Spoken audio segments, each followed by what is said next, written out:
52 minutos de la mañana. Seguimos en este sol de los sábados. Es momento ahora de escuchar el comentario de Yuri Enrique Rodríguez. El titán. Gracias, compañeros. Miren, en una canción de Silvio Rodríguez que se llama Y Nada Más, que no es muy popular, pero que tiene algunos versos muy importantes, él dice: ahora me parece que hubiese vivido en un caudal de siglos de viejos caminos, y nada más. Y yo creo que nosotros tenemos que aventurarnos y pensar las cosas 2 o 3 veces antes de nosotros, el 5 de julio, ir a ejercer el voto. ¿Por qué? Porque parecería que aquí hay personas que simplemente venden un falso discurso y nada más. Personas que no recuerdan los fatídicos ejemplos de cuando gobernaron y nunca han podido gobernar de forma correcta. Es muy fácil nosotros poder promover un cambio, pero simplemente un cambio estético que no genere ningún tipo de cambio transformacional en las estructuras e instituciones de un país. Simplemente nosotros mencionando una palabra que al final lo que sucede es que parecería hasta utópica, porque no genera ningún tipo de compromiso en una sociedad que, aunque pide esa palabra, no ve las acciones. Es muy fácil predicar, pero es muy difícil practicar. Y esa generación de esos falsos discursos, yo hoy quiero mostrárselo aquí a través de falacias que se han generado en algunos discursos que yo creo que deberíamos de elevarlos. Por ejemplo, hemos visto como los opositores han dicho: bueno, este es el mismo grupito de 16 o 20 años que seguirá gobernando. Pero eso es una falacia temporal, porque no se muestra ningún tipo de evidencia para sustentar esa postura.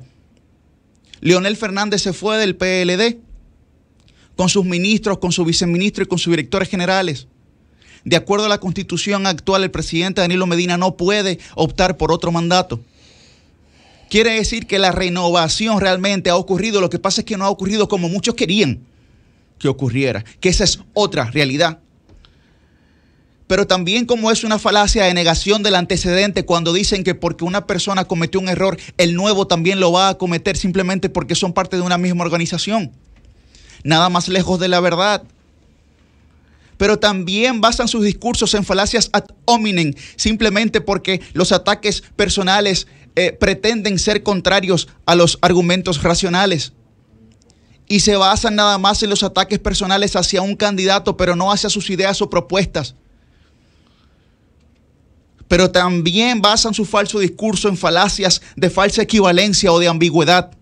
Cuando utilizan la palabrita esa del llamado cambio, que ahora no es cambio, porque después que se aliaron con Amable Aristi, con Guido, con gente del pasado, ahora simplemente dicen unidos venceremos, porque ya saben que no hay cambio. Yo me hago la pregunta: ¿cómo sustentan las propuestas del candidato opositor? ¿Por qué el afamado equipo económico de ese candidato no ha salido a sustentar esas propuestas? Y yo aquí humildemente y públicamente reto a ese equipo a que salga a sustentar las propuestas de dar 10,000 pesos a cada desempleado de este país, sin poder identificar los recursos. De dar el equivalente a $500 para el sueldo de los policías, como que nosotros vivimos en un país que la moneda es dolarizada. Están alejados de la realidad económica que vive la República Dominicana. ¿Cómo usted le propone a un país pagar en el equivalente en dólares? Es decir, si el dólar sube, tiene que pagar ese equivalente. Si baja, también tiene que pagar ese equivalente. Es un sinsentido. También reto al equipo económico que nos digan cómo van a generar más de 600,000 empleos en la República Dominicana. ¿Cómo lo van a hacer? Los reto. Reto humildemente también al equipo jurídico del candidato opositor a que nos diga cómo van a tener un procurador políticamente independiente. ¿Modificarán la Constitución? ¿Harán concursos? ¿Tendrán ternas propuestas por la sociedad civil o por entes de la sociedad? Nadie sabe nada. Pero fíjese, cuando usted es una persona que cuestiona, usted también tiene que saber que va a ser cuestionado. Entonces, ¿por qué el PRM no ha tenido la capacidad de responder 4 simples preguntas que le hizo el comité político sobre el caso de Yamil Abreu Navarro? ¿Cuánto aportó? ¿Cómo lo aportó? ¿Qué responsabilidad tenía en la campaña? Es una realidad que no es la de papel, es una realidad que estamos viviendo el día de hoy. El PRM no tiene ningún tipo de respuesta ante los reclamos que le ha hecho la sociedad dominicana en términos de responsabilidad. Y pretende justificar su error en el supuesto error del contrario.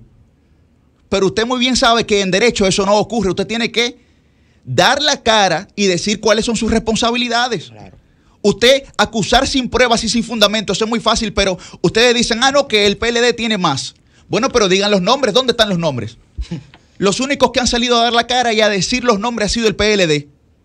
Pues entonces ustedes cumplan con su responsabilidad y déjense del cambiecito eso, que es simplemente una estética que no responde a las necesidades JMs de este país.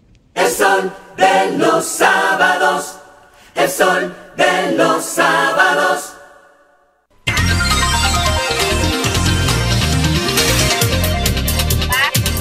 Va subiendo la temperatura de este Dream Team de la radio, de este programa que es